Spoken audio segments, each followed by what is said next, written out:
Hello and welcome to Season 2 of the Soccer Coaching Podcast. I'm one of your hosts, Scott. And I'm your other host, Mark. In each episode, Mark and I will discuss the key topics that impact on football coaching in the foundation and youth development phases. We will share our thoughts, ideas and experiences, and whenever possible include guests so we can get their insights and opinions too. Thanks for listening and we hope you enjoy this episode. Mr. Edwards, how are you? Yeah, very good. Yourself? Yeah, not too bad at all. Not too bad at all. A little bit sun-kissed, a bit rosy red-faced, but I'm all right. It's that time of the year, right? and we're actually back out on the grass as well, which is a relief. It's not quite normal, but it's I guess it's the first steps to get in there. And the sun was shining, so that's quite nice to be back out.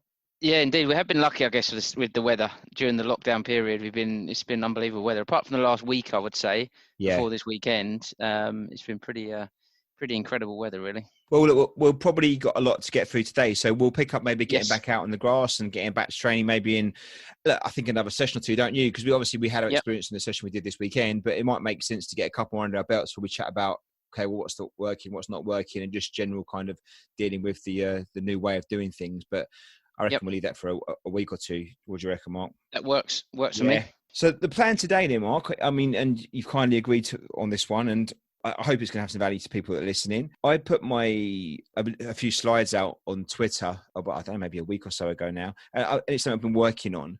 And it was really just to kind of get a feel for people are always quite honest on Twitter about stuff. So, when you put it out there, you can expect some constructive feedback. But I thought I hadn't finished it off and I've kind of maybe fine-tuned some of the stuff a bit more. It's still not finished, but it was going to be a summer project while we were on lockdown. But that obviously I lost some of that time because we've started back, which is great. But what I really wanted to do was maybe just, you've seen it now and had a little chance to look through it, but we've not chatted about it at all. Obviously, there's things in there that we're familiar with because we've done a lot of coaching together. So I'm sure there's some of the things that aren't certainly not alien to you. That's far from it. In fact, you've been part of putting some of these things together over the years. But I thought maybe it'd be good just to chat through it and get your views kind of, if you're live on the podcast, challenge, question, pick it apart a little bit. And obviously give me a chance to maybe explain where my thoughts are on some of this stuff and see what listeners think and where they might be able to help us out on or help me out on how I might improve it and change it. Yeah, I think it's a great idea. Yeah. And I've going to taken some time this afternoon to have a look through it. As you say, this is the kind of first time we've really spoken about the actual document kind of properly. So, I think we should just kind of jump straight into it, actually. So just tell us, before we kind of, I guess, get into the slides, just tell us a little bit about what your thought pattern was kind of putting this together, because I think we've produced kind of documents before seasons have started in the past. And I know from my level 2, I'd kind of put something together, which was nowhere as comprehensive or as good as this. But what was your kind of thought process on putting this together? And actually, what does it kind of encompass? It looks like it's more than just a game model to me. It looks like there's a few different elements to it. So just talk us through what it is and how it come about. I think part of it is maybe just evolving as a coach, like you start off and I guess the first thing you think about is maybe the training, and how that might look and how you might manage matches. You spend a lot of time planning that and thinking of sessions and finding sessions and thinking about formations and trying to get the players ready for that. Then you start thinking about, okay, what does your philosophy mean to you maybe, and that kind of stuff. And, is it important? Is it not important? What is philosophy anyway? What are values? And is it just a bit of paper and nonsense? Or is it actually something that actually means more to that? And then more recently, I kind of started thinking about this whole concept of game models and having a game model and how that might look, particularly working, conscious of the fact we work with young ones. So it's not about working with professional players that, you can see that fitting in quite nicely. But with younger ones, how do you have a game model that doesn't restrict their opportunity to make their own decisions about stuff? And it was all those things whirling around in my head. And I guess because I'm not the brightest kid on the planet, it was about trying to put in a space where actually, what would these things look like? The 3 different ones, if you like. So the philosophy and values would be one, the game model another one, and then your approaches to training and matches. What do those 3 things look like for me? Put them down, and then are they joined up? And if they are, brilliant, and if not, where's the gaps and where could those cracks be that things fall down? That means that actually I might either have a model that or a process that's broken from the outset, or I might have a process that actually sounds all great to talk about, but when it comes to practically delivering what you want to achieve, it falls apart then. So it was my effort to kind of use the time that I thought we had to try and put all that in one place and see where it tallies up. And I wanted to do it But to be honest with you, and I know it doesn't look like loads, but I've really tried to think about every word and how every word relates. Like literally every word. I mean, I spent a whole night thinking about, should I use the word skills or should I use the word technique for one part of it? Little things, because I know how the words are important, not because for the word's sake, but because what it means in practice and in reality. So I've really tried to think about it, but that's not to say that I'm sure there's not things I've got wrong and things I've missed. I'm sure there is that case.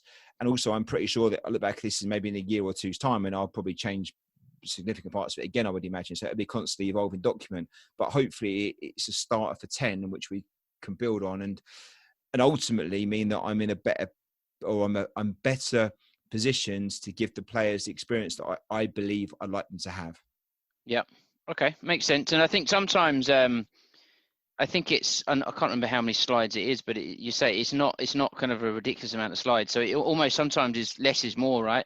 You're going to put more time in just to kind of a few slides or 8 slides or something, and actually make those quality slides and actually bring it to life and a document that you can use for the kind of whole season. So just a question then. So obviously this is going into under 9s. Do you think that that's the right age to kind of introduce this, or would you, if you had your time again with the under 7s and under 8s at 5-a-side, would you have done something like this for them, for those age groups? I genuinely feel the more you've got this stuff in place before you start, the better experience you'll have as a coach. Yeah, because it underpins everything else. But it's right to make a note about the relevant age group, you know, and the stage and the ability. It's not necessarily the age, but the stage and the ability of the players that you're coaching, because it would change significantly if you're prepping this for an under 6 recreational team compared to prepping it for Man United. You know, of course it's going to change significantly, but it doesn't mean it's any less important. It doesn't mean that having philosophy doesn't have a value just because these kids are young. In some cases, you could argue it's even more important because these kids almost need, to understand at least what a culture may look like and what it feels like. You tone it down accordingly. But I think it's great for them to understand that because that's a journey they're on anyway, whether that's through football or through life. These things kind of will transfer into other areas as they grow and mature. So I think the earlier you've got this in place, the better. And I think we think of our journey, Mark, when we started off together with the younger ones, if we really knew our stuff back then, already understood what grassroots football looked like over here for that age group specifically, and we had 3 or 4 months to plan this stuff out, I've got no doubt that our players would have had a much better experience development wise, but also would have actually ended up being better players as well in practice. So I feel like, part of that is that almost that short changing of them, we've spoken about it lots of times, and I don't, if it wasn't a car crash and the players still playing there, they're all still playing now and they're loving their football. So that, we didn't, it wasn't completely horrific, but it could have been so much better. Yeah, makes sense. Yeah. And I think with the group that you've got at the moment that you've had since the under 6s, I think you probably had pretty much all of these things that you talk about in the document, be it philosophy, be it the core values, be it a type of game model, your beliefs in terms of training and the approach to training. I think if I, and correct me if I'm wrong, I think you've had them, but they just haven't been all in one place, in one document, which you can just go to or you can share with parents or whoever you're going to share it with. I think now it looks like it's all in kind of one place, right? Yeah, so true. I think the one thing we had from the outset, Mark, was I do believe, and maybe more by chance or because maybe that's just the way we're wired, but we created a good environment. But I always thought that even though we didn't necessarily get the intensity of the sessions right and some of the practices and the engagement and things like that around, just making them transferable to matches, we certainly created a positive but challenging environment from day one. And I think in some ways that was lucky because for me, that almost underpins everything else anyway. So I think around the philosophy side of that, it was never written down and it wasn't something we kind of necessarily spoke about how we were going to approach it with the players. I think because we were on the same page about how we wanted to put the players first and everything else, then I think we had that. And then it was about the training then, and then looking at maybe the game model more recently. But now I just think, after the amount of years we've done it, putting it in one place and checking it all works together, clicks together. It's no good saying, actually, this is my philosophy and this is what I believe in. And then suddenly what you look at your game model, your training practices, the two don't come together. And I genuinely think there's a lot of coaches that wrote down their game model, their philosophy and their sessions, and looks at them closely, they would see that there's a disconnect there in some of the things that they do. Maybe, I don't mean a lot of coaches, but I think that would be some coaches' findings if they did this. Yeah, exactly. I think the other thing, this kind of document actually is quite a hard document to put together unless you've as a coach, you've been through the kind of process of developing your own philosophy, of thinking about your game model, right? I think like if you're just new into coaching, this kind of thing's going to be, maybe you're not quite ready to produce this kind of document, or this kind of bringing it all together. But I think over time, as you get more experience, you certainly can bring it together. I guess what I'm saying is however number of years experience you've got coaching now, that it is enabled you to put this together, right? It's not something that you've learned from your FA youth modules or your level 2 or anything. This is something you've kind of, through experience of coaching, probably through doing this podcast and reading books and all sorts of other things. That's kind of enabled you to be able to put this together. There's a whole bunch of stuff that goes into this, isn't there? You're right. And the books and courses and everything else is important. And the podcast has been a great help, definitely, on that. Like, there's no substitute for experience, is there? And making those mistakes, looking back, and seeing others and stuff. So yeah, that's got the biggest contribution to this. And maybe that's a good point, because it's my experiences that I've had. So therefore it is quite a personal document. So, I have no qualms in sharing it, because some people would hate the language, the coloring, the wording, but that's absolutely fine, because it's got to work for you as an individual. Yes. So if you put your own one together, even if someone thought this was brilliant, the best thing ever, I would certainly expect to see their version different to mine, because they've got different experiences. They've got a different set of circumstances, certainly a different set of players. So it wouldn't be the same. You could pinch things out of it and adapt it. And we've had some of that, which is fantastic. People looked and thought, I quite like that, but I would change it to this because it works for me, which is exactly what it should be about. So, it is very much based on experience, which is the biggest impact, which, makes it more personable to you. Yeah. Okay. So listen, just before we get into the document then in a bit more detail, just tell us, is the aim to share this with the players, with the parents? I know you obviously you'll be living this as you go through the next season, but will you share any of this in the document format with the parents and the players, or is it really something that you're going to bring to life in training and matches, etc.? Yeah, I think, Mark, and it's a good question because I don't know. I think it would be overkill to share with parents. I don't think they'd be that bothered. Maybe besides you, that you might be interested in it. And one or two others potentially, as a couple of the dads that are, might want to look at it because of different reasons as well. I don't think all the dads would want to. I don't think the mums would want to, that I know. So what I'm hoping is, by having this thing in place, then when I do communicate out to the parents, it's a reminder to me about, okay, does it fit in with this overall philosophy that I've got and anything else we're doing? Is my communication marrying up with what I'm putting down in place? So it's almost like a checklist for me to make sure that whether I'm planning a session, talking to the players, communicating to the parents, dealing with the club, I'm sticking to what I put in my own principles here in black and white, and so it's consistent. Yeah, I did tweet something actually around quite an interesting little article. It was from the Arsenal assistant coach, and it was just talking about, so Steve Round did an interview I think in the week, and it was on the Arsenal blog site, and I know it's an Arsenal thing, but it's not because it's Arsenal, but it's a really interesting article, and he talks about lots of different things in it, but there's a bit around it towards the end called building an elite culture. Now I totally recognise this is a professional football club, and it's elite in the truest sense of the word, so not Mickey Mouse under 10s elite, but proper elite. These are the best players in the world getting paid the right money. Well, it's Arsenal, so maybe not the best players in the world, but getting paid the money. But the point, if you read it, it's worth a read. They talk about things like being consistent, in what you do, and and not having a blame culture, and it's all these things. And yes, I totally see how that's got so much relevance and importance at that level, but I don't see how that's much different to what you would do with a bunch of under sixes, and it feeds into our core values, things like that, because you've got to be realistic about the age group, and you're going to expect them to be a little bit off piece a little bit. But we've seen from ourselves, Mark, that if you lay some good core foundations in place from the outset, it makes the journey so much easier. And players, they step up to it when you put these challenges in place for them to have a level of expectation around, what they do and how they conduct themselves. So I think it fits in quite nicely in the sense of pro clubs are doing this, and rightly so. But I don't see why we can't have a good, strong culture ourselves, whatever that culture may be that you believe in. It's absolutely fine, but you can have one, but it's got to be consistent. That's the point. Absolutely. Yeah.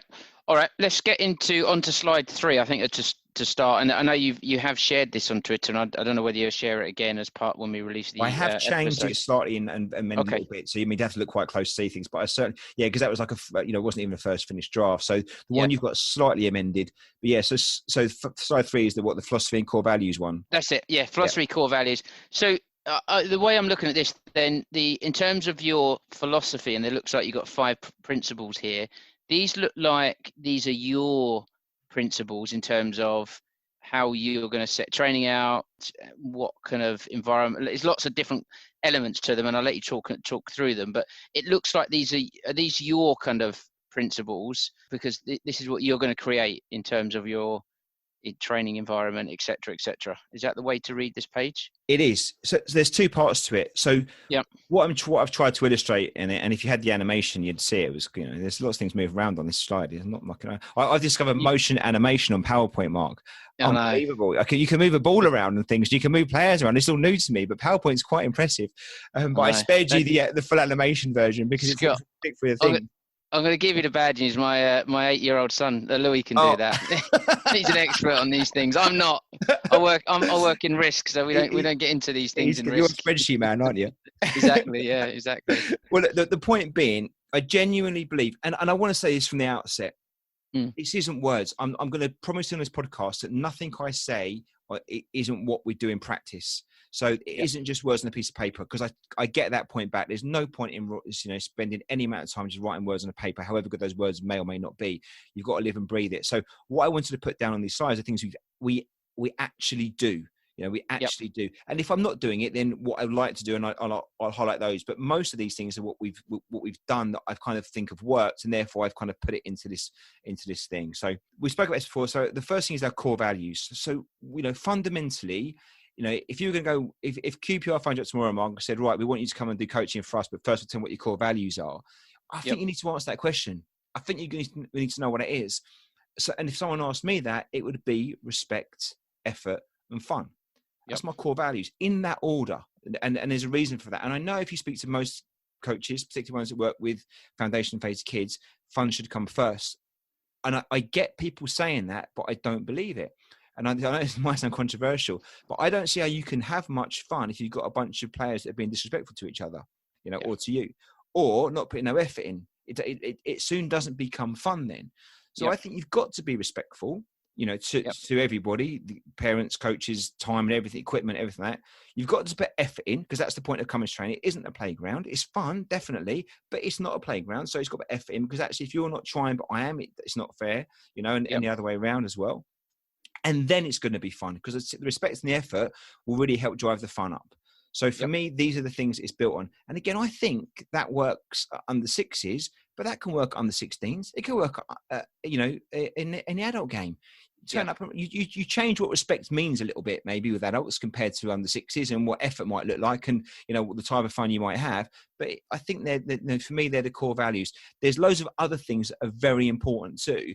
But I would struggle to see a successful session that was missing those three. That if just one of those was missing from it. How good can it be if there's no respect going on? How good could it be if the effort's not quite there? And how good can it be if the fun's not happening?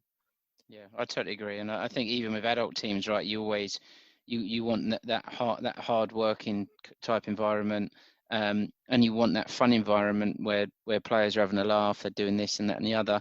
But it is there is hard work involved, and they kind of respectful to each other.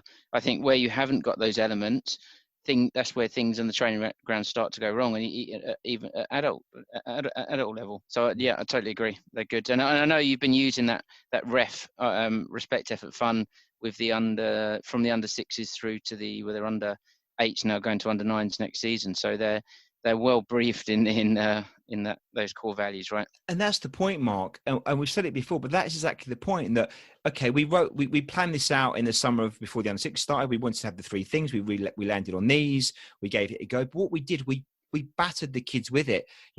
Like we every session started with it. All 30 kids talk, repeating back to us what it's about, what does respect mean, what does that mean, and we kept on about it. And when one kid strayed a little bit, we dealt with it straight away. Obviously, appropriate for the kids' age, stuff like that. We weren't, no one was berating anybody or shouting. There was never any shouting. We highlighted loads of positive behaviours when there was respect, when there was effort, when it was fun. We highlighted that stuff. When it was negative, we dealt with it in a constructive way. So I'm so comfortable when the boys come to the environment now.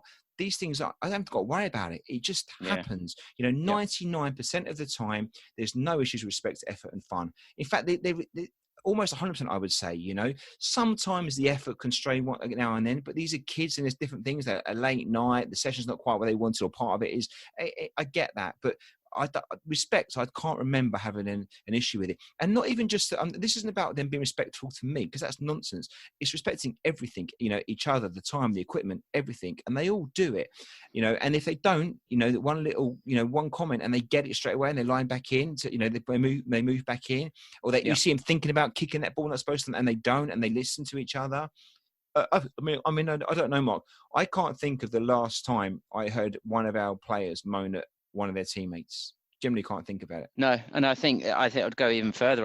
I think from all the training sessions I've seen, all the matches I've seen and refed, I don't recall a player moaning, one of the boys moaning about a decision, moaning about a free kick that wasn't given, not getting a pass from a teammate, not getting a throw in or something. Yep. Yeah, exactly.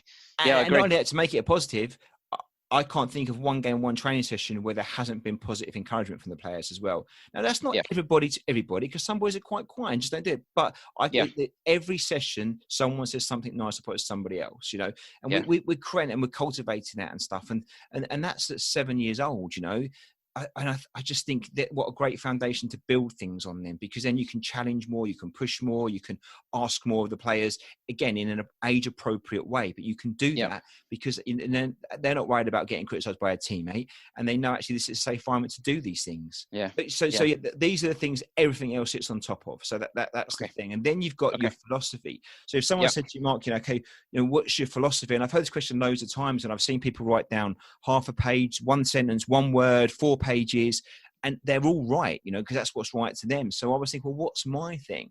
And I kind of got it down to 5 words, and I kind of explained them all, and they're in this order. So again, if Arsenal are on the phone to me and say, look, Scott, you want it to come and coach for you, but what you want to know, if you value that's fine. What's your philosophy? Well, this might not work for them, because that's probably why I wouldn't be asked to coach for Arsenal. But for the age group and the level that the kids are at that we coach, I think this fits. And that's why I'm happy coaching this age group and at this level. But for number one, for me, it's the environment comes first. Yep. So you drive the environment. The environment then drives the behaviours, which drives the performance, which drives the outcomes. Yep. Now, I know a lot of coaches would say, yeah, I agree with that. But when push comes to shove, you do see a lot of people focus on the outcomes first. Yes. Well, by that I mean is suddenly, that, it isn't about the environment, and it's not about giving the players an opportunity to find the answers themselves. They get told the answer. It's not an opportunity actually to make some mistakes and miss a controlled pass that leads to a goal or whatever else. No, it's not. You're off, or you're getting berated by the coach. It becomes outcome focused quite quickly. Yep. I'm not criticizing. I totally understand it, which is why I have to write these things down in a bit of paper for me to make myself remember that actually, Scott, forget about the outcomes, stick to the environment, stick to the process, concentrate on trying to make good behaviours, because the rest will sort itself out over time. So you're creating an environment for development, basically. That's the aim. My definition of it was recognising that the environment drives the behaviours, and these were determine the performances, which in turn affect the outcomes. So believe in that, genuinely believe it, and we've seen it ourselves, Mark, haven't you? If you create an environment where the boys rock up and they know, actually, when I get to Scott's session, there won't be any messing about, but we can have fun still. Yeah, we can. I've got to put effort in. I'm expected to do that. I can't mess around. I've got to be respectful, but I can have fun. But I will be challenged. It will be hard. It will be intense. I won't get nothing. I can't moan and complain. I can't lay on the floor pretend I'm injured. I've got to get up and carry on. He's not going to. It's that thing. You create the environment first. Then that creates the good behaviours. Then you get the performances that are right, and then that gets the outcomes. To me, it seems the right way of going about it. Now, obviously, I'm not dealing with professionals that are getting paid to win games, so I could see how that would change.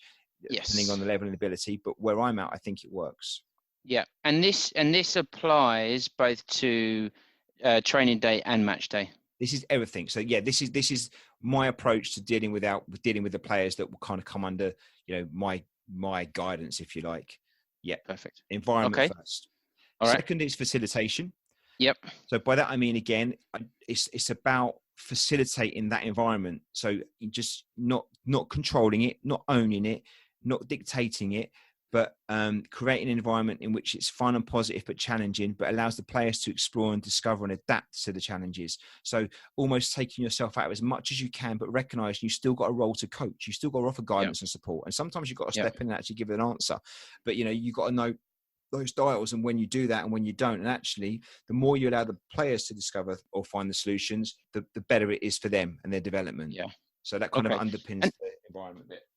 Yeah, I think they fit nicely together. But and one of the things that I've listened to quite a few different podcasts, and I've read different articles and books over the last during the lockdown period. There's been a lot of discussion and even more discussion these days. Obviously, a games-based approach is coming to the fore a lot more than it used to, or a whole approach. And there's a lot of discussion around whether coaches, where and how coaches should kind of step in and add value. There's like a lot of people say, well, coaches should be, it shouldn't be just a case of a coach sitting back and watching the game and then giving snippets of information. They should be a lot more hands-on. There's other coaches that are of the view that let the game be the kind of let them learn through the game. Where and how do you fit in under this kind of facilitation? What's your kind of view on that, on those different kind of arguments? How do you fit in terms of your interventions, team interventions, individual interventions? Where do you kind of add value in terms of the development process? And I know there's a lot in that, mate. No, but it's true. And I think this is where it comes down to maybe your ability as a coach. And I say that knowing full well that I've got a long way to go to get where I want to be.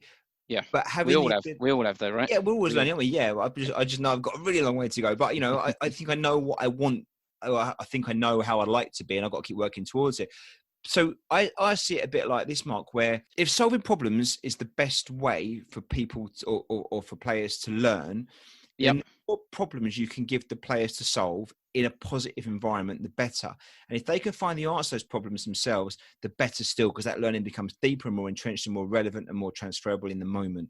However, there will be times and things where that's not an option, because some players may really struggle and not get it, and the time and energy you've got to help them a little bit more. There might just be circumstances that mean actually you've got to do different things. So it's having the ability to know, okay, when is that time? Recognizing, okay, now is that time where, one player needs me to get a bit closer to this and give me a little bit more advice and advice. The other doesn't, but one might and the other might not, or the whole team might, or actually can a player help another player?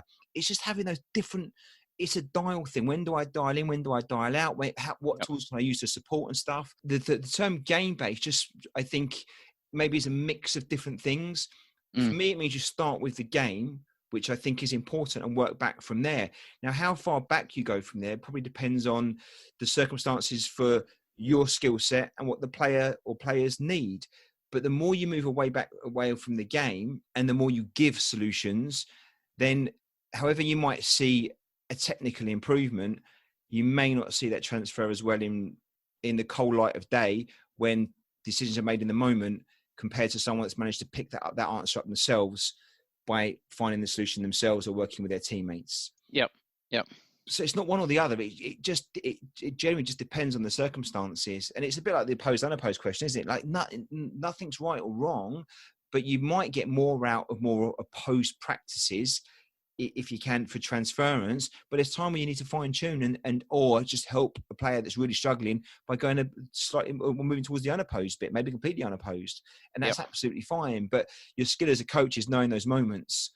Yeah. And that's, I think, where I need to keep improving to both not just recognize the moments, but then also have the ability to be able to step in and give the advice and guidance that the players need for that particular thing that could be their challenge to them. Yeah, that's fair. I think that's the key, isn't it? Where you kind of add, that's where you add your kind of value on a training session. You can set your session up, and it might look the best session in the world, but it's actually where you kind of step in and add value and help.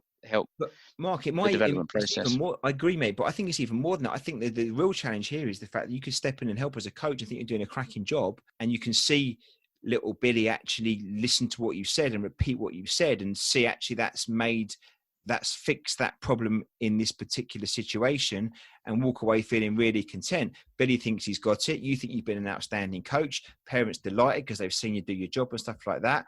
But then reality isn't, or what could happen is, so when it comes to match day and then it doesn't quite go that way, you're kind of thinking, well, he did it yesterday at training. Well, he didn't, because it maybe was more prescribed. He knew what he was going to do. He didn't do it in the moment. And so it's a poor example. But my point is, I think the danger is we can think we're doing a good job, by doing the wrong things. Yeah. I hear what you're saying. It's knowing Go on. that.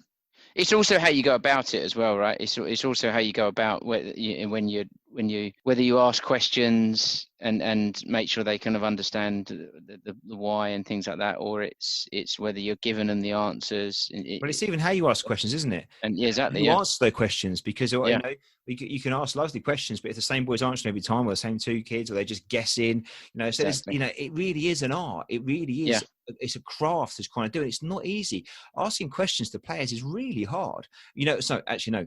Asking good questions to players that are really going to, again, to help the learning process is really hard. Yeah. It's not quite, Q&A is not an easy thing to do. It's easy to say who enjoyed the session today, or what could we do better with that. But actually, what did you enjoy about it?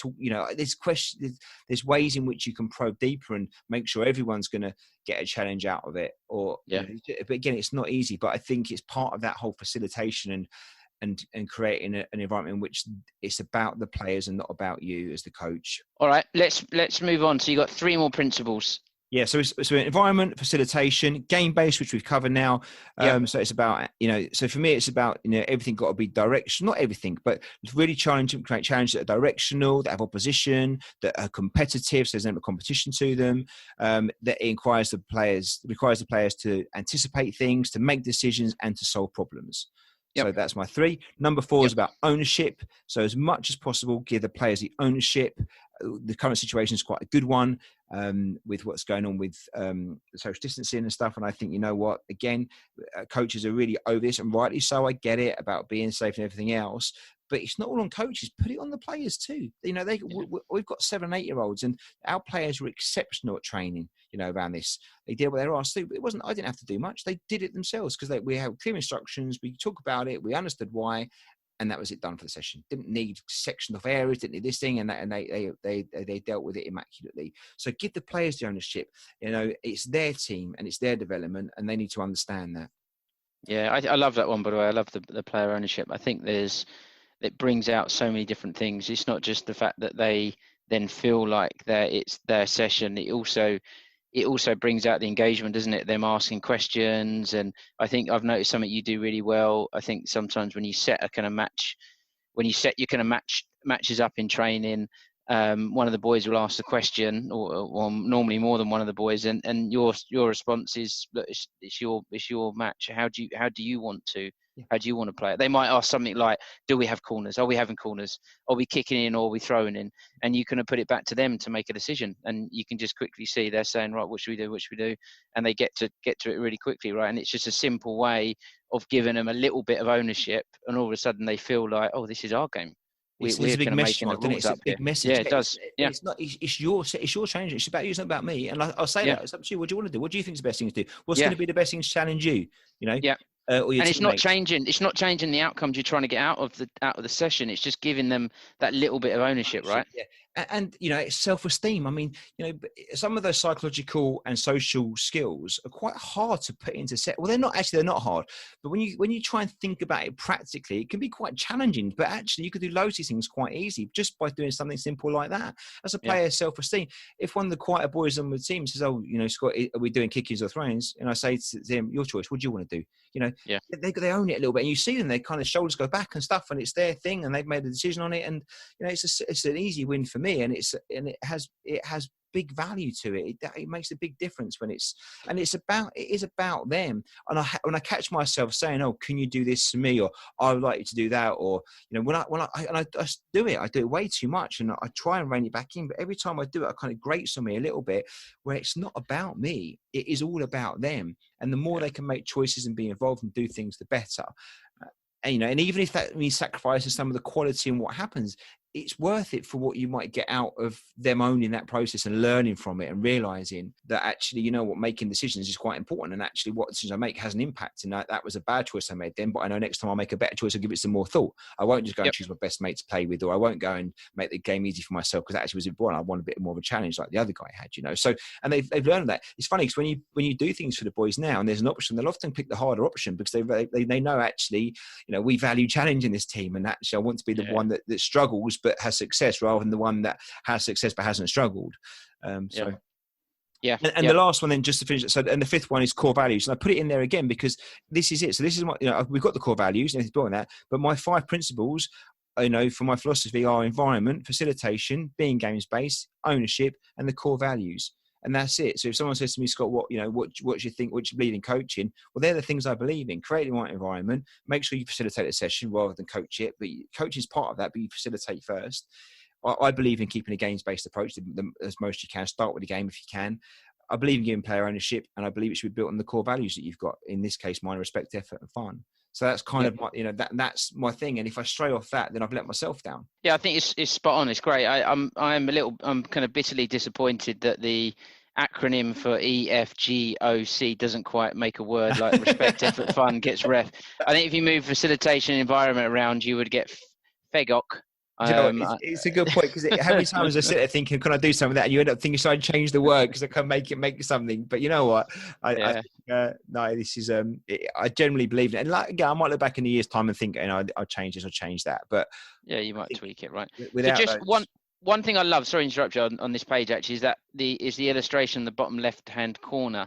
So you've got comfort zone, which is in red going into amber, challenge zone, which is in green, and then panic zone, which kind of goes from amber to red.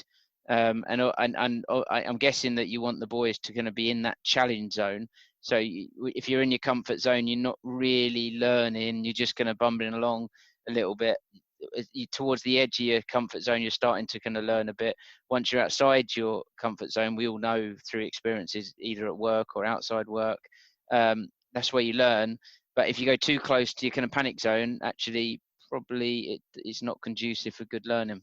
I'm guessing that's the exactly that's in that sweet spot, isn't it? Yeah, 100%. And recognizing actually every player's challenge zone is different, and not only is it different for each player, it's just different depending on what they're being asked to do. So someone's challenge zone might be wonderful doing ball skills one week, but actually next week when they're doing crossing, they might be so good, or goalkeeping. So it isn't necessarily just, well, one player loves a challenge and one player doesn't. It's actually, well, one player loves a challenge at certain things, one player might like the other things. But yeah, keep them in that challenge zone, and also the level of challenge. For one player, the challenge might just be, if they're heavily left-footed, a right shot finish might be a real challenge for some of the boys, where some of the boys are quite good with both feet. So it is that, but having that ability to be able to create an environment that allows challenge, and the boys are happy to be challenged, or the players, I say boys because it's the boys I'm thinking of in our little team, but the players are happy to be challenged, and they embrace a challenge and they want it, and they recognize, actually, if I'm the one that's taken the easy option, I'm the outlier here, I'm the one that's probably,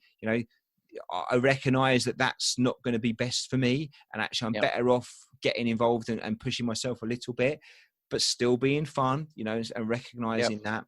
And again, it's not easy, and you don't always get. That's why you've got the amber zones, but you don't want to be. It can't be too easy, and it can't be too hard. It can be. You can build in something, you can build out of it a little bit, but you've got to hit that sweet zone and that sweet spot in the challenge zone.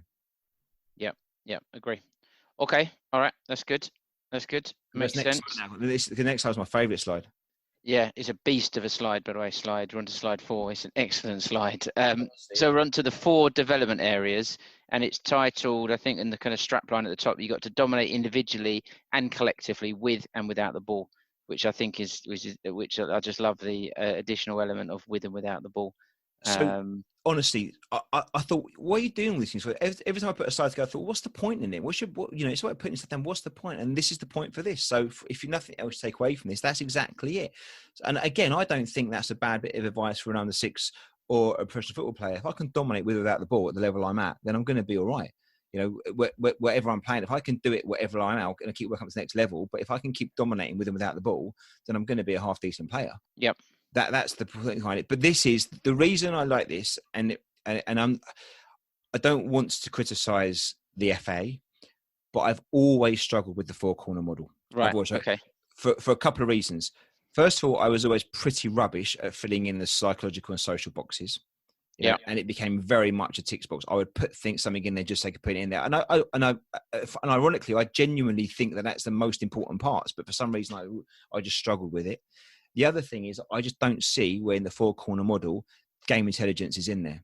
I don't see it. I could do a session that ticks all 4 boxes in the 4-corner model, and there can be no game intelligence in that at all. I think I could put a session on. I wouldn't want to, but my point is, I think there's a hole there, and I think I see coaches do it.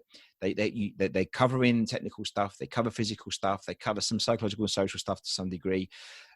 But they can run a whole session, does all these things, but there can literally be no decision making or game intelligence, anticipation, awareness, or anything in that session. So I think it's missing. So don't get me wrong, there's other coaches that take the four corner model and they do it absolutely superbly with everything in it 100%. So it's not that it doesn't work, it just leaves a big hole for it not to work. And for less experienced coaches and people like myself that got a long way to go, actually having it in there that I know I've got to cover it as a reminder, I think is useful, because then I don't miss it. And it puts a light on it. And I listened to a podcast. I can't remember whose it was, and I would say if I could, but I can't remember. But it was they were talking to one of the top academies.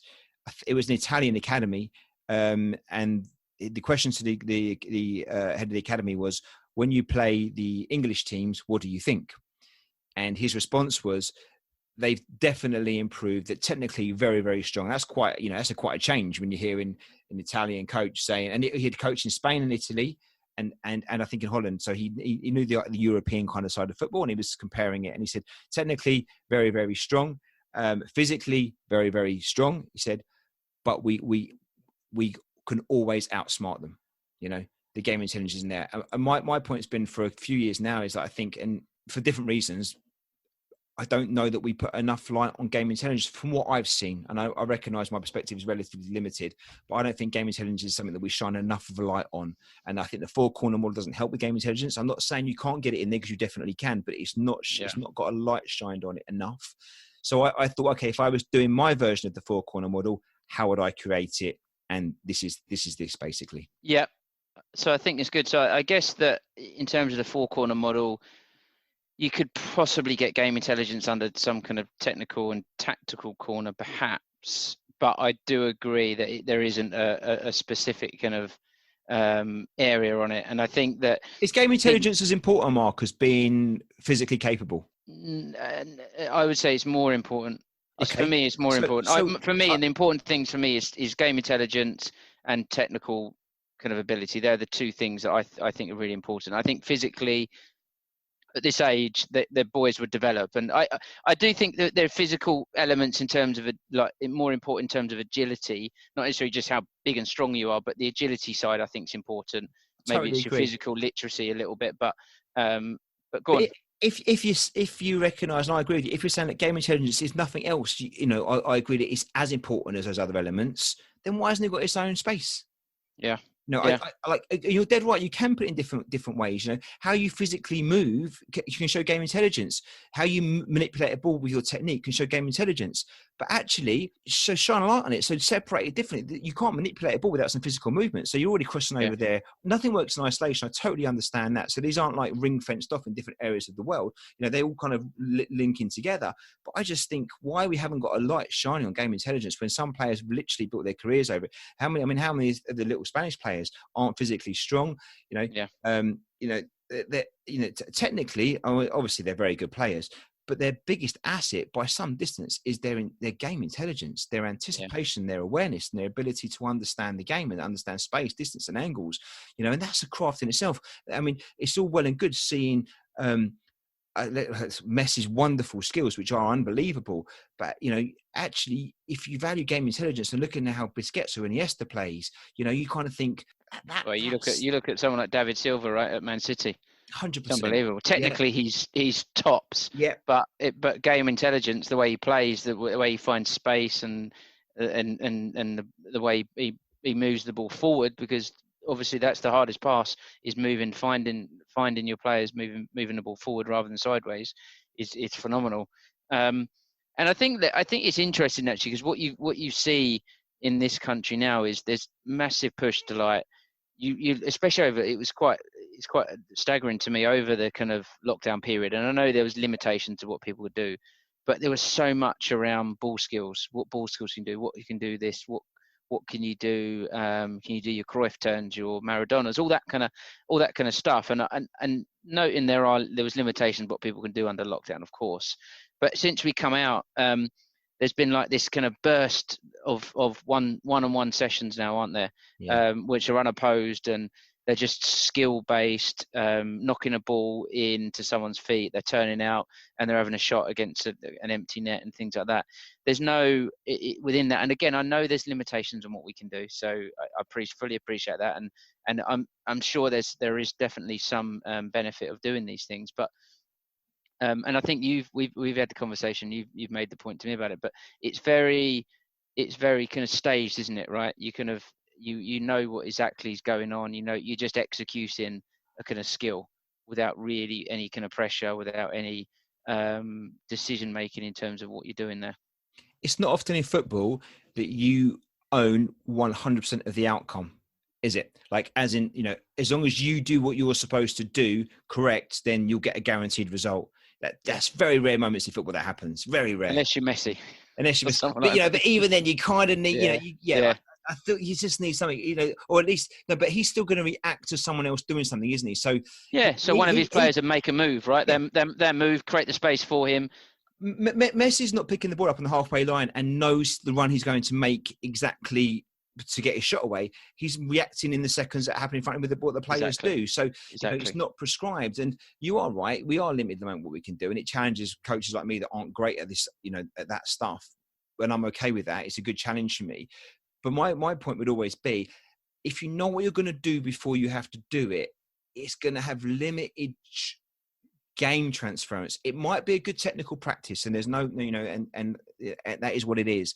Yeah. Then you've got to be able to take that technique and turn it into a skill. And to do that, you need opposition. You need to test your physicality and to make decisions in the moment, because the picture will change very quickly in football. So it's just a good technique. And it's the same as those kids that can do 1,000 kick-ups all parts of their body, wonderful technique. But when you got to be able to match that with physical ability, with game intelligence, with the right psychological, social skills to be able to put it in a match, then that's a whole different kettle of fish. That's when it becomes a skill which you can actually use to dominate with and without the ball. And that's the point. But if you can only work on technique, well, then you work on technique. But if you've got choices, I would always lean towards doing technique that involves you to test the other elements as well, because they're going to be as important. And it's that action coupling perception thing, isn't it? That I think is relevant. Yeah. Should I explain it quickly? Let's do it. It's taken ages. But we're only on 2 slides so far. I know. I have to do part 1 and part 2. Yeah. But right. So just quickly then, so what I'm saying here is that I think the foundation, the base is this, and it is important. I've called it individual application, and in brackets in between that, I put in individual person/player application. Yep. And this essentially is taking the psychological and social side of what is the FA's fulcrum and putting it in one space. So just put it in there and recognize, actually, you know what, that your player's ability to develop to their fullest potential will be based on things like, and I've just highlighted 6. I've put 6 around that I think are quite important, but you could probably pick other 6 quite easily. But I've gone with resilience, their communication skills, their desire to want to learn, their desire to want to compete, their confidence, and their teamwork. I've taken that as you can pick others. I totally understand that, but I've just kind of there'll be sessions that I would do that I hope would also knock on other psychological and social aspects, and all the bully for it. But these are the 6. I think, if my session isn't ticking through these boxes every time, it's not going to be as good as it can possibly be, and it won't help the players as much as it could. But if you've got players that are resilient, that can communicate, that have a desire to learn and want to improve, that have a desire to want to compete, that are confident and that understand the value of teamwork, empathy, those kind of things that come off those, then that's a good foundation to start looking at the other aspects that are important too. So the other aspects. So that's number 1. So individual applications, number 1, right? Yeah, it's the bottom bit. It's the fact. Everything else sits on that. So I've got that as my foundation. It sits on that, and then the 3 things that sit on that are 2 is outwork, and that'll be our physical attributes. And the 6 I've picked there are agility, balance, coordination, speed, stamina, and strength. So that's the outwork. Thirdly, so that's one box top of the individual application. The second box top of that is outthink, and this is game intelligence. And for the 6 things I picked there was understanding. So that's understanding what's required, decision making, so actually making decisions, anticipation, so recognizing what might happen, awareness, recognizing what is happening, and then movement, so understanding about space, angles, distances, and then versatility. Now, versatility I've put in game intelligence, because I actually think you have to be smart to be able to switch roles, either as a formalized position for that game, or more likely, as modern football is, in the moment itself. So can you switch from being an inverted wing back to a right winger? Can you switch from being a holding midfield player to a attacking midfield player? Can you switch in the moment as the game asks you to do these different things? Yep. And I think, can you switch from being the goalkeeper to being the sweeper or being the centre back if you need to? Yeah, I think that it involves the game intelligence. Does that also involve technique and physical and psychological skills? Of course it does, but it's, all these things overlap. But I think game intelligence is there. And then finally, the third box that sits on top of the individual application one is outplay, which is technique. And for me, I put down the 6 things there would be ball manipulation, ball sharing, receiving, attacking, defending, and finishing. So, these things there. So the idea being, look, if I've got a player, or, if we've got players that are resilient, communicate, have a desire to learn and compete, and confident in teamwork, brilliant.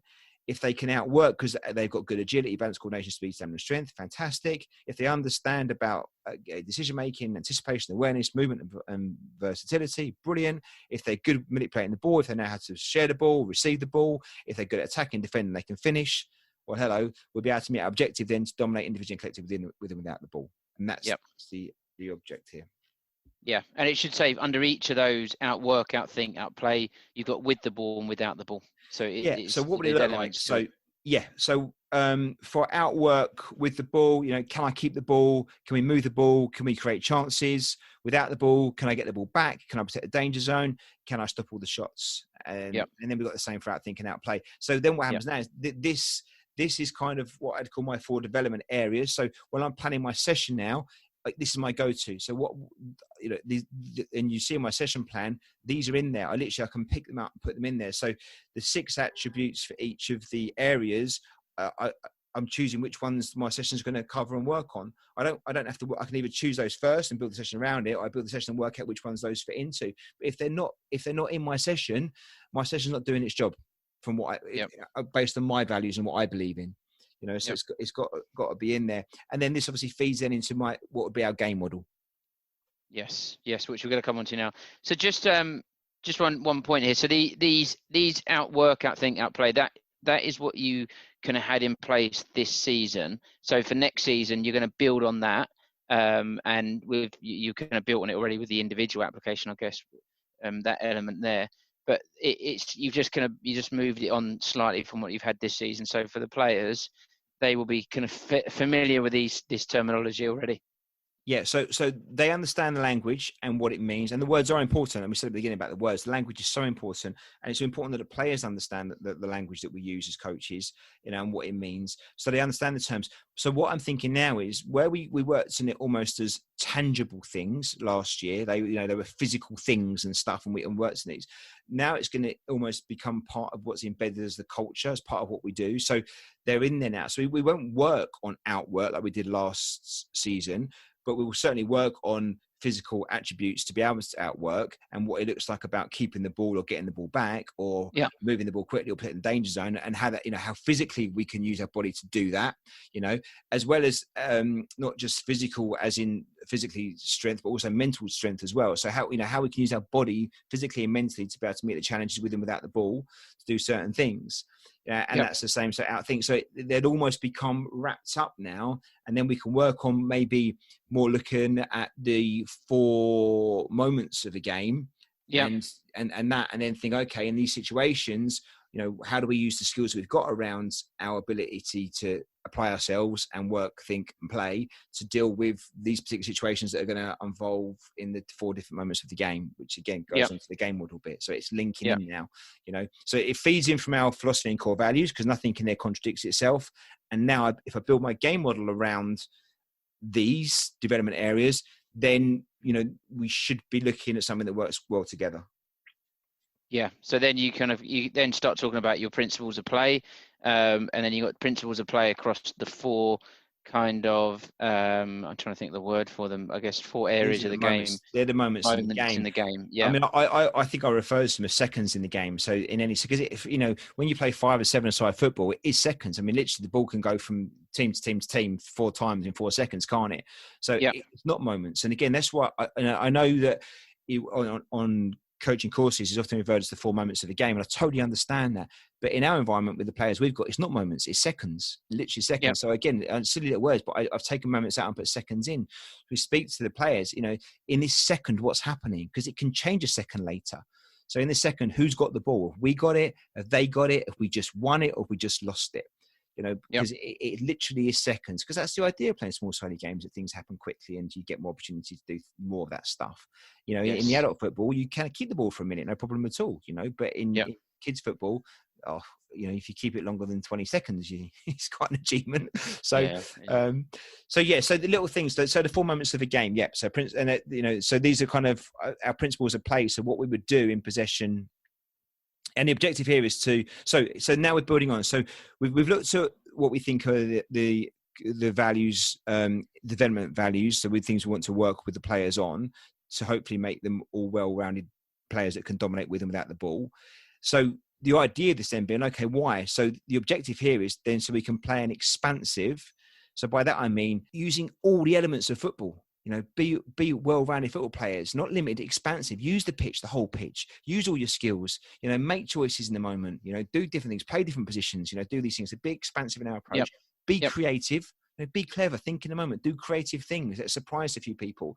And again, I've gone with position-based, and there's a reason for that. Not possession-based, not possession, but position-based style of what I've called effective football. They have encouraging these players and creating players that can be expansive, creative, understand the value of position-based, and also but recognizing we still got to be effective in what we do. Football is about being effective. So, but doing those things together, I think, should be our objective. And then if we look at the principles of play in each of those 4 seconds of a game, then hopefully they fit into that. Okay, yeah. So this takes so obviously the FA have got their principles of play, and I think from memory, they've got them attack and defending. They haven't really got strictly how you've got the transitions in here as well.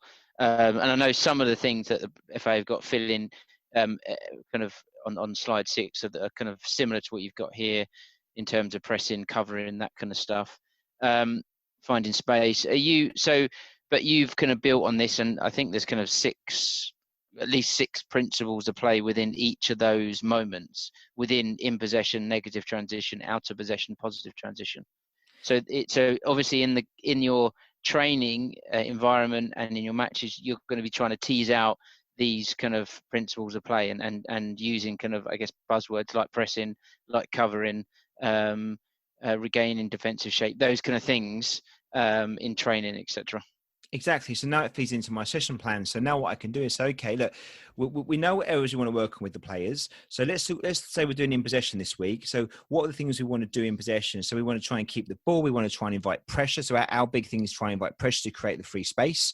So then you've got to be able to play in tight spaces. You've got to be able to play under pressure. You've got to be able to find the space. You've got to be able to move the ball, which we call circulation. You've got to get yourself dismarked if you're not the one on the ball. You've got to know your passing options, long, short, or be a passing option, and you've got to be able to receive with purpose. So there you go. There's about there's a whole year's worth of training sessions there straight away. And that's just in possession on those things. But in there, so let's keep the ball. Well, then go back to the side around areas of development. So we'll keep the ball. You're going to have to be confident. So there's a psychological and social one in there. You have to probably show a bit of resilience to keep that ball. You've got to have the desire to compete. So there's 3 things straight away from our application in our areas of development. If we do about physical, so you're going to have a bit of agility there, probably to move the ball a little bit in different directions, a bit of strength, maybe to hold off a defender or something, or an attack trying to win the ball back. So you've got those in there. If you look at the outthink, well, okay, where do I keep the ball? How do I keep the ball? What part of my body do I keep the ball with? What's my body shape going to be? How do I protect it? And then you're going to have technique. Well, how do I actually physically keep the ball? Well, I keep, what part of the body do I use? Well, how do I use my hands? Am I keeping it by moving it, manipulating different areas? Am I keeping it by protecting it? So, you can do all these things just off one aspect of one part of this, but it just means we're unifying up all the parts of that we think are important. We're taking our philosophy, we're taking our development, we're taking our principles, and now we can create a session that we know should hopefully add value to the end purpose, which is having that expansive, creative, position-based style of effective football. Yeah. And if my sessions aren't doing it, if I'm not working on any of these things, what am I working on? What's the point? Yeah, absolutely. Yeah, and I think it's slide 8. It's called positional responsibilities, And in here, you're talking about, it's obviously a 7-a-side format. So within each of the positions, you've got what you have when you have the ball, when your teammate has the ball or the opposition has the ball, and you've got 3 kind of, I guess, principles or whatever you want to call them for each of those, right, for each position. So their responsibilities, but again, you right, Mark, but they'll marry up to the principles of play. So yeah. And even I've changed the name, so we don't call goalkeepers now. They're player with gloves. They're players with gloves, because that sends a message. You're not a goalkeeper. You're a player with gloves on. Forget about it. You're a player with gloves on. Get out there and be a player with gloves on. Yes, you've got the luxury about to make a save in the area, with your hands, should you need to. But forget about that. Be a player with gloves on. Be our 7th player. We don't want 6 players in the keeper. We want 7 players, and the keeper will need 1 extra if we, to make a save if you have to every now and then. But when you look at the 3 things they've got, or the 3 suggestions, responsibilities they might have, either with the ball, without, if the teammate's got it or the opposition's got it, they mirror into those playing principles. So again, it marries up. So so for the keeper, for argument's sake, so he's got the ball. The first question is, where's the space? Commit an opposition player. We're telling our keeper, commit a player. Don't, because we want to invite pressure. That's the goalkeeper. So we're not shying away from this. So even though people will say, "Oh, hold on a minute, Scott, these are 7, 8-year-olds. What are you doing telling them how to do these things?" Well, I think this is good advice. I'm not telling him what space to pass to. I'm not telling the player which player to commit, and I'm not making it easy for them. I'm not saying panic, get rid of it. We're saying, look, be a player, get on the ball, invite pressure, play under pressure, play in tight spaces, but you choose where, when, and how. You choose who the pass is going to go to, but we understand the values of this and what we're going to do, but also the why. So why do we want to invite the pressure? If you ask any of our players about why we invite pressure from the goalkeeper, they all know the answer to it, and they get it, and they do it really, really well. And that's game intelligence. And they recognize it, and they recognize the risk and reward ratios. They understand that the danger zone is danger zone because the risks are a bit high, which is why they call it the danger zone. So that's our defensive third. But it doesn't mean you can't play football still, but the risk and rules are different. So your decision making might be different in the area compared to the attacking zone. It might not be, but the players recognize that we're losing the ball in the attacking third. The opposition probably won't score within the next 3 seconds. They've got to get the ball down the pitch. Losing the ball in our own defensive third, you can concede a goal within a second of that, which is fine because that's what it's about. But so not saying change what you're going to do, but recognize the implications of the actions that you've got, because that will make you hopefully make good decisions. Now, that will depend on you, how you feel, the opposition you're against, and all these other things. So it's not like as in our own third, you only pass that ball, or in that own third, you don't commit pressure. No, you decide what you want to do. And our principles are commit pressure first wherever you are on the pitch. Yeah, and I think this game model doesn't inhibit the players.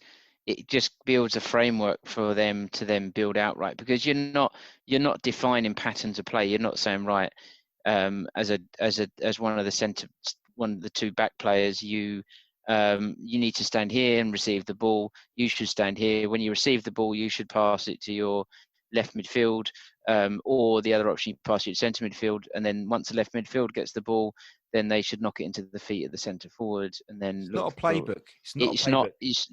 What you're doing is you're creating a framework for them to really grow, mature, and develop within. Right? Again, it's almost you're creating that environment for them to flourish. You're not restricting them, are you? I'm trying to facilitate an environment in which they can understand the principles that are important to playing effective football, but have their own mark on it themselves. I don't. One player's way of beating an opponent might be different to another players. It's fine, and it may work sometimes, not work other times. That's okay too. But I don't think it's wrong for 7, 8-year-olds to understand the concept of football and how football can be. And all the different ways in which you can play it. I've not said don't. Even our passing options. What we're saying is, look, what we're trying to create here is, you invite some pressure, and then hopefully what you should always have is a short pass, a long pass, and a back pass. What you choose to do is up to you. You might not pass the ball at all. You might be the player. It's your choices, but we're understanding why these things might be important, because then they can grow up to be well-rounded, capable players that not only have good technical ability and can play games of football in the moment, but they can also understand why they can make the choice and what choices there are available to them. So we're not, there is some limit of guidance there, which you could say was the minute you put something in as a suggestion, then you're limiting their creativity, which I understand. This is, again, I'm not just saying just go and play the game, here's a ball, because otherwise what's the point in that? We're trying to say, like, all the experience we've had of seeing football and learning about football over all the years that we've seen it, played it, and been around it, just trying to offer some of that wisdom, if you like, of understanding, but allowing them the space to adapt it to what they want to do now with that and move it on to the next level. Yeah, and funnily enough, actually, when I was going to, I think this is excellent, by the way, and it's very, very, the detail is superb. When I was going through my level 2, I kind of put together. I didn't really know anything about the kind of a game model approach, but I had like something similar for each of the positions. I used to have a whiteboard where I used to write out, literally handwriting different colours, right? Goalkeeper, these are your kind of goals, and like defenders, this is what you should be doing, kind of thing. But it wasn't prescriptive. It was things like, as a defender, can you win your one-on-one battles? Can you cover the other defender? Can you support the attackers? Those kind of things. So it wasn't anywhere near as what you've put together here, but it was a kind of a very early kind of form of it, right? Do you know what I mean? It was kind of but Mark, this is the point. You were doing this stuff and we were doing some of this stuff, and you know, so it's not like it doesn't happen. And I know lots of coaches will do this. They're not going to go to a game and not think about how they want their team to play. How much they prescribe that will depend on the coach personality and maybe the situation with the players they've got. But I think we all do it to some degree in some ways, or you'd hope so, whether it's just a casual thought or more detailed writing down. But I think until you sit down and actually put it together and link it up with other elements, there's always that possibility that you could lose your objective or waste a coaching session because you're not checking yourself against, okay, what are your values?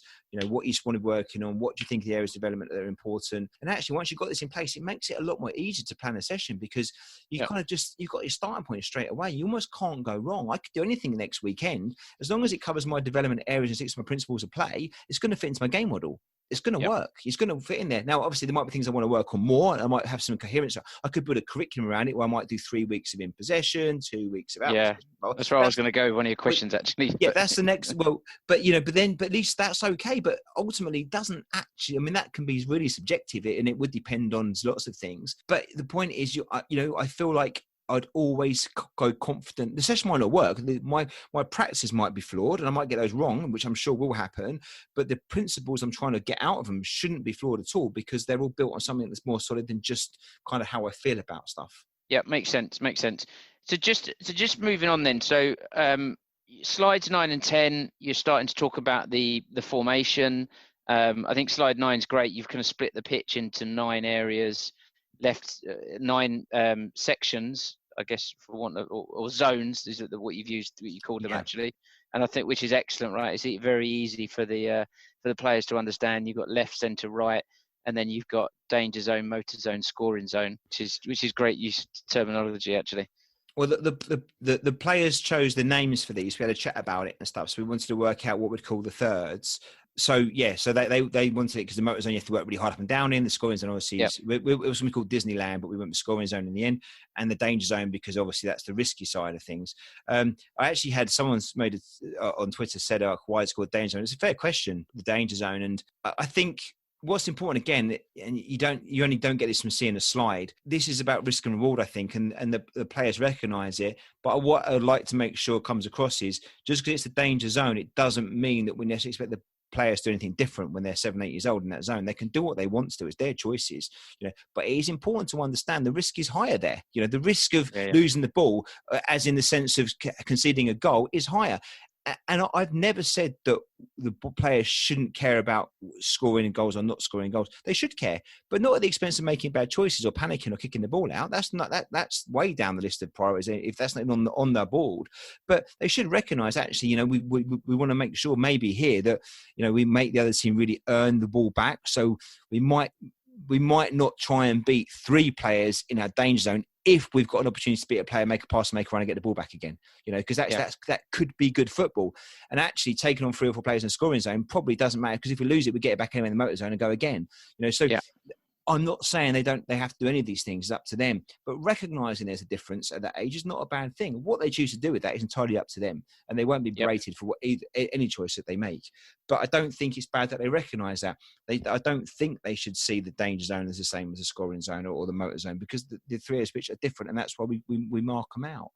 And as it's left side, centre side, left, right, and centre, it's different. It's different opportunities because you've got the lines there left and right. So you've almost got a defender there. If you're defending one side or the other, you've got some help because you've got the right line there. If you're defending the middle, then it's completely different. You've got to play 360 because players can go past you either side. So again, it requires different things, and it's okay for the players to understand it because the more they understand it and learn it, then the more it's going to help their development and their decision making moving forward. Because at some point they've got to understand this stuff. So why not learn it, a bit of it now, and get a feel for it in an environment that's kind of comfortable and safe. Yep, agree. And then slide 10, you've got your kind of formation set out. So, which is very similar to the formation I used for my for the 7-a-side team. Stole it completely. But did you? I saw your screen is successful. I'm having that. Yeah, I'm not sure about that. You did all right, to be fair. We weren't a win at all cost team, so I'd say, which is a good job. So is this formation kind of? I guess this is your go-to formation, is it? Will you look to change the formation at any point? 100%. Look to go. Maybe you could. At the moment, you've got two back players, two kind of wide midfield players, one centre midfield player, and one kind of centre forward player. But you would look, and obviously a player with gloves. Will you look to kind of change the formation then? What I think the formation is important for is the players understanding about the concept of formations, understanding that their teams have formations and what they are and how they help and how they don't help and what it means you can do and what it doesn't mean you can't do, if that makes sense. So the formation is your starter. It's like, okay, that's your key role and your key position to start with. But in this team, it's very fluid. So if you are playing one of the centre-back roles, that's not your only job. And if you look at the position responsibilities, it clearly says that. It says got the ball and not got the ball, and the team has got what you need to do. So you're not locked into one thing here. You can be as creative as you want to be, within the game principles. That doesn't mean we just get the ball and run at everyone every time and hope we're going to do that, because that's not football either. So, and the principles and the position responsibilities don't encourage that, but they do encourage you to stay on the ball. They do encourage you to invite pressure. They do encourage you to beat players and play and be creative and think in the moment. So there's some fluidity to it, but I don't think it's a bad thing having a formation to start off with, but also we move that around. So the players will often play at least two positions in a game. They'll play at least, within that position, they'll play at least two positions in that moment they're playing anyway, because they'll change their roles. So it is a starter.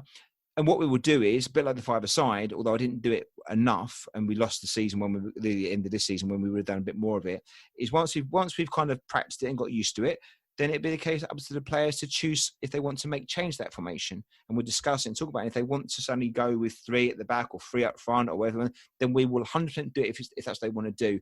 And we'll have I'm going to have a training captains this season. So the training captain will be responsible for the training session, but also the match. And it will be their decision to work with the team to decide what formation they want to play. Now, not from day one. We're gonna get our head around doing this formation for a little while first and where it starts. But then they can think about it and decide what they want to do. Yeah. And make. Because you got 2 seasons at this, right? You got 2 seasons. We've got 2 seasons. Yeah. Fingers crossed. We've got 2 seasons. Yeah. Yeah. Well, yeah. That's a fair point.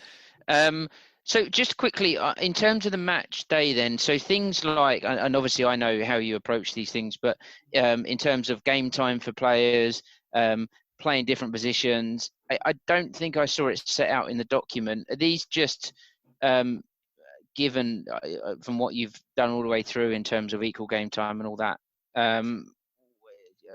Will you bring that will you bring that into the document at some point, or? That's a good point, because I'm going to switch back to my values, see if it kind of is in there, because I guess it's one of those things we just do it, but I've not put a light on it as such. Would it, if I didn't do it, would it constitute one of my values? Facilitation, fun, positive and challenging, game-based, ownership, core values, respect, effort, fun. It's a good point, because technically I could probably not do that and not compromise my principles in my philosophy. So I've either got to add it in my principles and philosophy, or I've got to do something with it.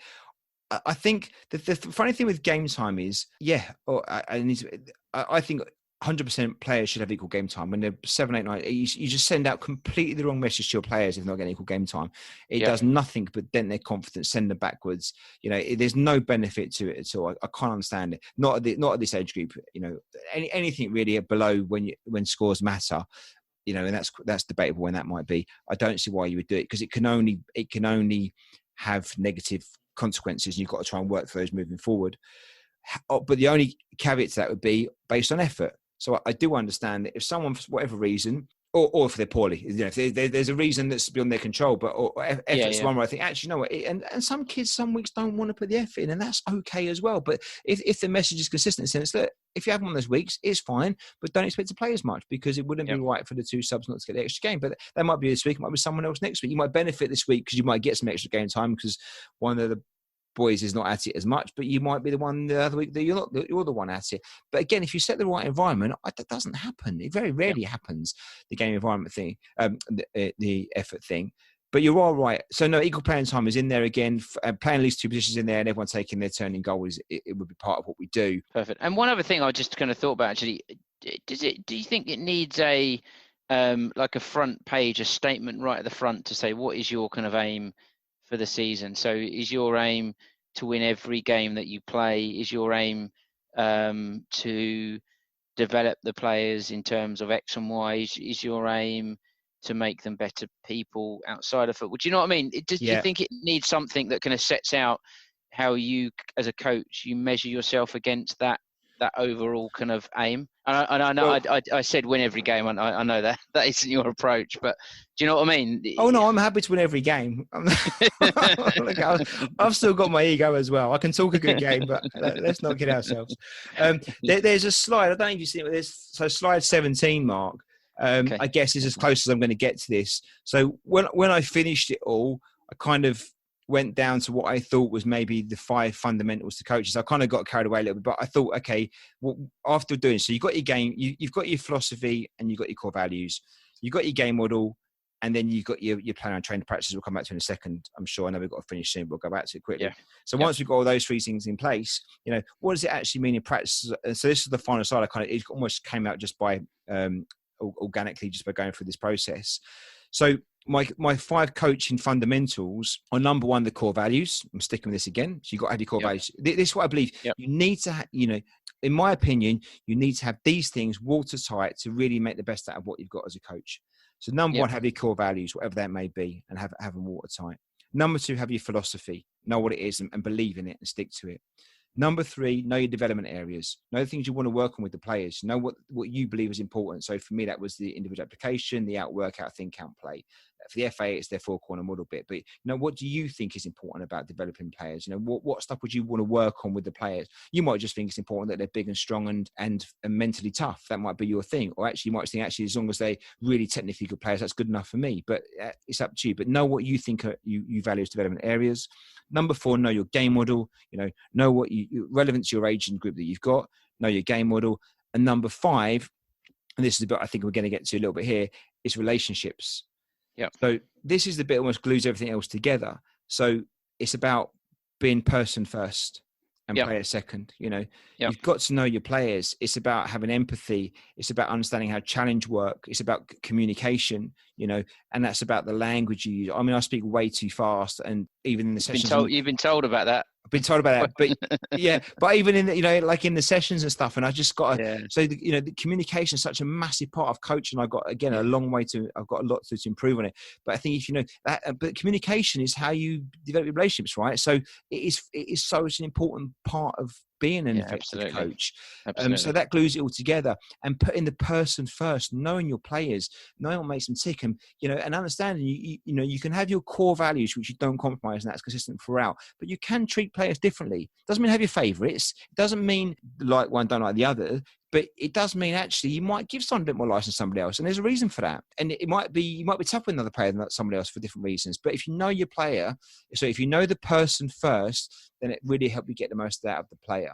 And I think it's such a massive one. But it's all right having your values and your philosophy and your game model and knowing your development areas. But if you can't develop the relationships to go with that, and not just the players, with other coaches, parents, everything else, opposition managers, the club, all these things. And I say this knowing that I get, I don't get this right all the time by any stretch myself.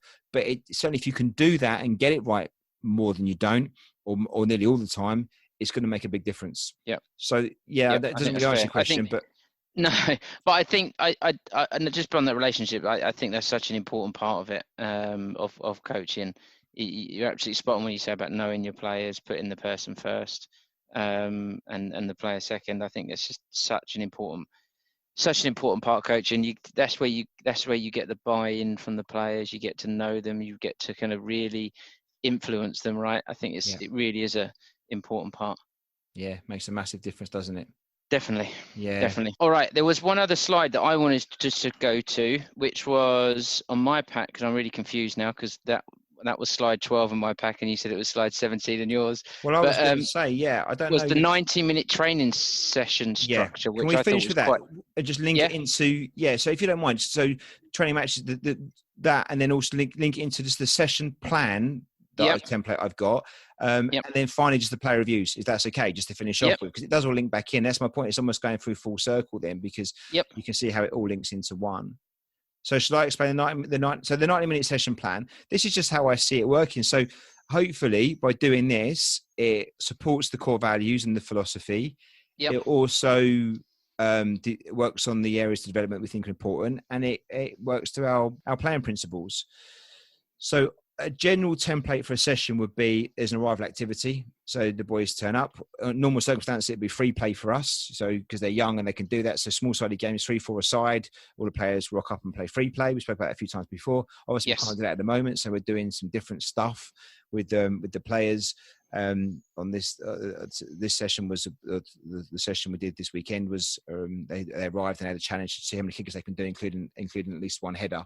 So it just something to get them on the ball and doing stuff. So it seemed to be fine, a bit of competition there, but it got them individually working their spaces away from each other for social distancing, and that kind of worked. It got them engaged straight away, right? That's exactly. They were doing something. They weren't, they were fine.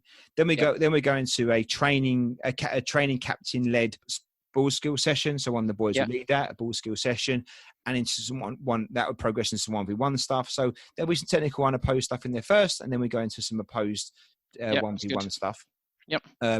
Then we have a drink and a team talk and talk about, just the plan of the session and what's going to happen.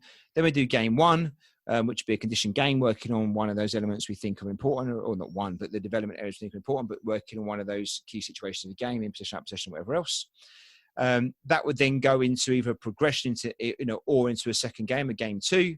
So that's the kind of the bulk of the session, if you like, we're working on. So it's a game one and a game two, and that would be the majority of the center point of the session. We would then have a debrief where we would talk about the game one and game two and what we learned and things and what we got out and where it fits in. And then we would do a fun finish exercise, so a bit of fun, whatever that might be. We did top bins today, so the two teams coming against each other in top bins finish. Again, because it was social distancing, so it worked. We had some hula hoops in each of the corners, so they could try and, if someone got through the hula hoop, they got a point for their team, which was quite good, and they kept going around as quick as they could. And then we finish off completely then after the fun finish with the player of the week and choosing the training captain for the following week and the fun finish. So deliberately doing the debrief before the fun finish. So let's talk about the session itself and get the nitty gritty stuff out of the way, if you like, then have the fun finish and then do the player of the week stuff. So that would be a 90-minute session for us. I think by setting out the structure, as a coach, right, you kind of know what it's going to look like, and things like arrival activity, fun finish, they're the kind of easy bits to fill in, whether they are under normal circumstances anyway. But and then you got the ball skills is easy. So then you put your focus on game one and game two. That's the core of the training session. But don't exactly that, Mark. But I still think when you're talking about, so going back to our philosophy and values, then I think actually arrival activity, ownership for the players. Okay, so they're running it. The ball skill session, ownership for the training captain, definitely. So working on their confidence, their teamwork, their empathy, all that kind of stuff. The fun finish at the end is also run by the training captain, so they run that as well. So again, some ownership there for the players to be involved in. Obviously, during the games, you're going to have individual challenges as well as group challenges and that. So there's some, even the bits on the outside, even though they're not coach centered and none of it is, but even in some ways, not even hardly coach touched in many ways, they still have lots of value for hitting those areas of development that we flagged up in that other slide earlier that are important. So when we come to match day, the boys can own it. They feel empowered and are strong and confident because they're used to taking control of situations themselves. They don't need me in their ear shouting at them and telling them what to do because they don't get that at training on a Saturday. They just get encouragement and, just positivity to kind of keep trying things and do stuff. So that then transfers hopefully into matches. Yep, makes sense. It's good. It's good. And if you look at the session plan then, so did you get the session plan? I don't know if I sent Yeah, I you the did. blank Yeah. one. Yeah. Yeah. So then you'll see there. So it's a little 2-pager. So, and it's simple really. So it marries in. So you've got the right activity, the ball skills, the game 1, the game 2, little notes about team talk. But what you'll see in the top right corner is the primary development areas. So you see I've got their individual application, outwork, outthink, and outplay. Then under each one, I've got the 6 things. So when I plan my session now, I just drop in the ones I think are relevant to that. So, you know, in my game 1, if I've done a game where I think it's covering awareness or anticipation and ball sharing, I'll drop them in there. If I can't see things to put in there or it's not obvious, then I need to change my session. I need to check. Or if I'm working on things that I think actually really important I've not put in there, then I've got to change my development area. So I've also missed something out that's important. So it's just checking me a little bit to make sure that actually my plan's going to have a purpose that fits into that bigger picture stuff. And again, linking it back into everything else. So it flows all the way through. So the session itself is built around my 5 principles, my philosophical principles. It's underpinned by the core values. It marries into the areas of development, and has the principles of play embedded in there, and the things we expect the players to do in that position or in transition, and depending on position. So you can't go wrong. All I've got to do now is think of the good, you know, hopefully some fun sessions that will fit in there, and that is a challenge again. But at least now I know what I'm looking for. I know what I'm thinking about. It's going to start with the game. It's going to work on inviting pressure. It's going to work on finding space, or, you know, it's going to work on being one of those passing options. So, you know, I can think about that. I can start with the game and work back from there. Work out my coaching points, work out when I might intervene. I know my players. I know who's going to struggle with certain things depending on the game and who's going to do really well. I know how I might challenge those stronger players that might do well in this particular practice and those that might struggle a little bit. I know where I can use a leader maybe in the group to do things, or some peer-to-peer support. You know, so you can get it all in there now. So hopefully it's all linking up. Yep. And the final thing then is just the player review slide. So if you look at the player reviews, I've changed the one that we had originally now. So the player reviews, now it marries up there. So you've got your 4 sections again: application, outwork, outplay, outthink. You've got the 6 elements under each one, and you've got a scale from 1 to 4, with 1 being often below and 5 being often exceeds expectation. Now, how you use these player reviews, I totally understand it's debatable. My personal view is I think that what I'd probably like to do is give it to the players to do self-reflection. Let them look at themselves, see the things, and grade themselves, see what they think at the start, middle, and end of the season, or maybe the term or something else. And I would use it as myself for my own notes, my own judgment, and maybe the other coaches using the other teams as well. So we've got a sign of continuity in how we're looking at these players. So it reminds me what I should be looking at. There's no point in me making a judgment over one of the players about something that actually is not on any of these points, because it wouldn't be fair. We're not worked on it. So I need to look at the 24 criteria under the 4 sections, if you like, and think, okay, that's what I need to base my judgment on about the player's development. And it's individual. So, you know, if little Jimmy's gone backwards for some reason on their awareness, well, what is it I'm not doing right to support that? And how can I help them more? Or if they're grading themselves, maybe if I see it and think, oh, they're giving themselves a 4 and I think they're a 1. Now I've got to think very carefully about how I manage to manage that situation, because I don't want to kill their confidence, because actually thinking you're 4 is a wonderful thing. But if you're thinking you're 4 but you're a 1, and am I missing something here? Have I not explained it right? Or actually is he better than I think he is? But it's great. That's a great tool for me then to work with. And no, I'm not going to say, actually, Jimmy, I think you're a 1. I'm going to say, well, okay, brilliant. All right, let's see some of that stuff then. Let's see how you're doing it. Who else does it really well like you do it? All right, what does he do? Okay, you know, we can work on it. Likewise, if they give themselves a 1, I think they're a 4. Well, I need to do some work there to build up a little bit of self-esteem around that particular point. But again, so the plan is not to share.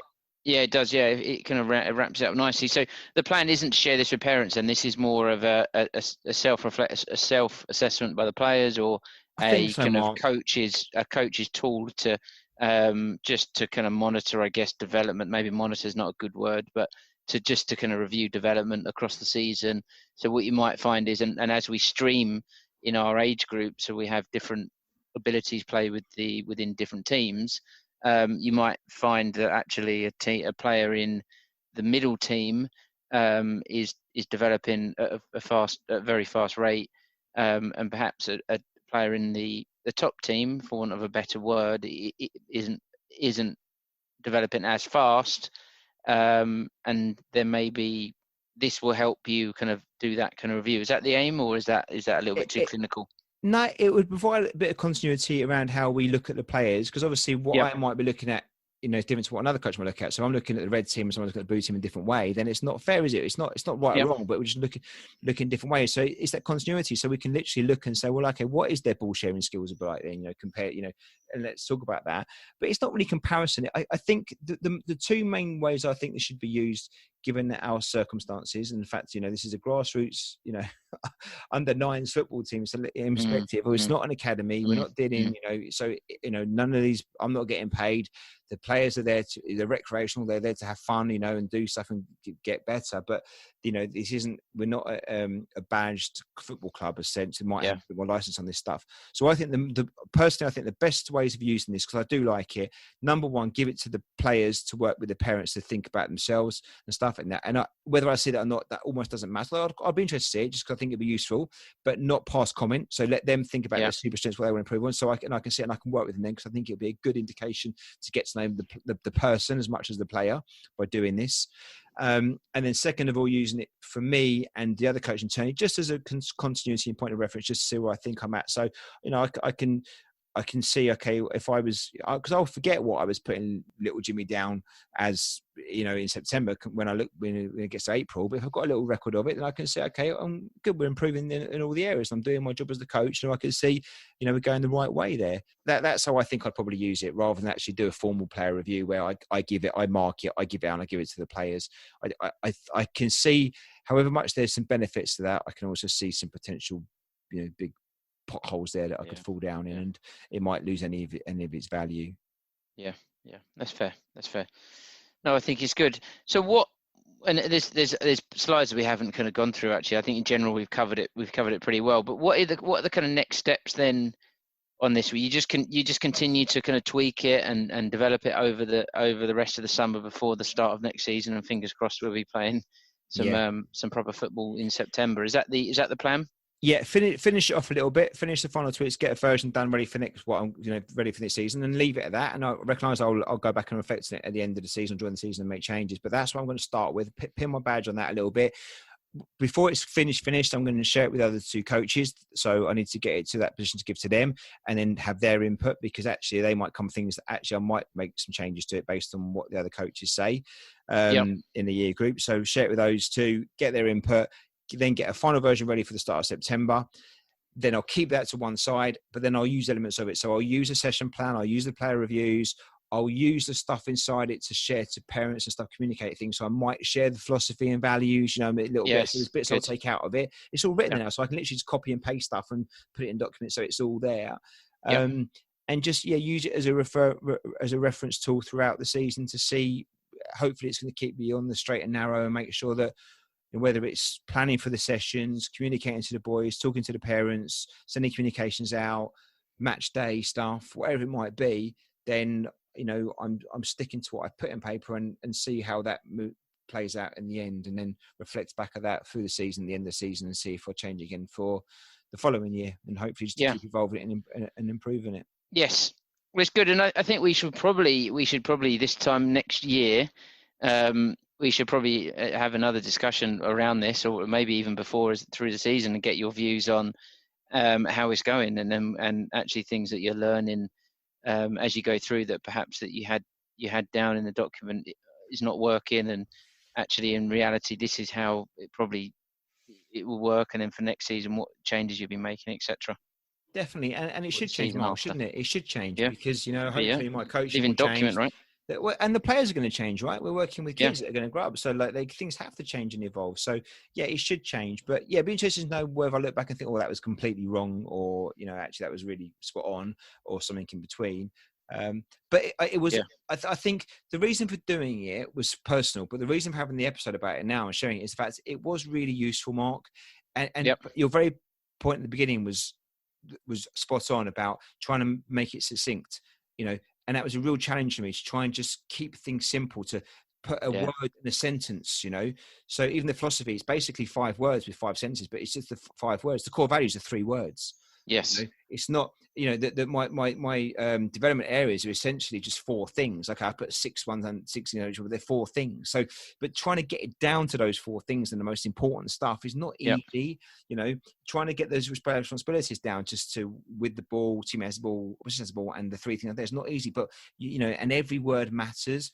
The 4 situations of a game, you know, but when you really think about it, it really gives me clarity now that I feel like I can articulate to myself, to the players, to parents, you know, what I need to do a lot better than I might have been able to do if I hadn't done this. I might not have thought any different. I might have felt exactly the same way about what I want to do, but I would have probably struggled to put a session plan together quite as coherently, or get the point across I'd like to make quite as coherently, or, you know, or be confident that what I'm doing is all joined up as much as I believe it is now. And I feel like I'm on a strong foot to start the season. That doesn't mean every session is going to be perfect, and I'm sure it won't be, and I'll make mistakes. But I feel like, you know, the idea will always be on the right idea if, you know, at least it's based on the philosophy and the game model, what we've got put behind it. So that should help hopefully get things right, at least in principle, if not actually in delivery. Yeah, agree. Yeah. Yes. It's, as I said, mate, it's excellent. I think I think that the work you've put in will reap dividends for the players and for the environment you set up, etc. Next season. Well, Fingers crossed. Mark, Fingers crossed we have a proper next yeah, season. there is that. And but again, back to the beginning, for all the words in the world and everything else, it is the environment. I totally believe it. So it's what you do, it's what you live and breathe ultimately that's going to make the biggest difference. So, you know, it's the easy bit is writing down on half a dozen slides, whatever else. You know, the harder bit is living and breathing it and sticking to it and not compromising on it, you know, being consistent with it. And I think that's the thing. And we've seen, Mark, haven't we? You've seen, you know, with the players we've got, if you challenge them, you stretch them and you believe in them, and they step up, don't they? And if you believe in the long term, you know, don't think nothing over 6 weeks, but 6 months, a year, 2 years, 3 years. Oh my God, what you can achieve if you stick to it and you believe in it and you're consistent with it, and you help the players do the same.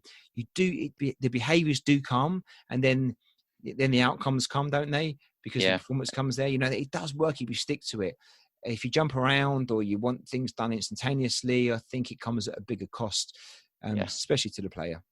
Agree. And I think, and not just as the player, as the person as well, you develop them as a person. I think the core values you put in and things like that, you develop them as a person, because they're not going to be professional footballers. Do you know what I mean? It won't pan out that way. So whether they are or not doesn't matter. If you can help them be good people, like that, you know, you've won it, haven't you? That's the point. The bit's all a bonus, isn't it? And back to the bit at the beginning with the Steve Round interview. Like, if they're doing it, you know, if they're having to consciously address it at a professional club, you know, well, we can do it with our players. It doesn't matter what team you got. You can have a culture that asks the players and yourself to be respectful, to, you know, give ownership a little bit, to rely on each other, to be empathetic. You know, you can do these things, and it can only help you as a team, but there's no doubt it can help you as individuals and as people. Yeah, agree. Right, it was nice and sunny out when we first started this discussion. I can no longer see you on Zoom. It's gone dark where you are. It's a long podcast. When you start with the curtains closed because it's too sunny, you open up as you go along because it gets too dark. Are you saving on electricity? Oh dear. Yeah, it was a long one, but thanks, Mark, for that. No worries. Good discussion. I think you we went through it well. I'm just kind of thinking we should probably maybe in a couple of weeks we should get together. We've had a lot of guests on, right? You've done a lot more. We've had some really good guests on, by the way. You've done a lot more kind of discussions than I have. I think we should probably get together in a couple of weeks and try and wrap some of those discussions up. Talk about how the social distance training is going and things like that. Yeah, let's do it. Yeah, let's do a bit of a catch up on stuff. Yeah, guests and how we're getting on with the new training regime. Yeah. And maybe I don't know whether you want to share the document again but this time I will do. I'll do my kind of podcast. Yeah. You're right. I'll do that again. So there was one put out early in the week, but this is slightly. It looks the same. It's all very colourful, but it looks the same. But there's a bit more stuff in it. So I'll do I'll tweet the updated version of the slides and with this episode when it goes out in a couple of days. You better recommend the the listeners to wear sunglasses when they open it up, mate. The colours are it's bright, explosive. It's very good. All right, cheers, Mark. Good Cool. stuff. All right, take Catch care. up soon, yeah. Yeah, enjoy the week. All right. Cheers, mate. Bye bye.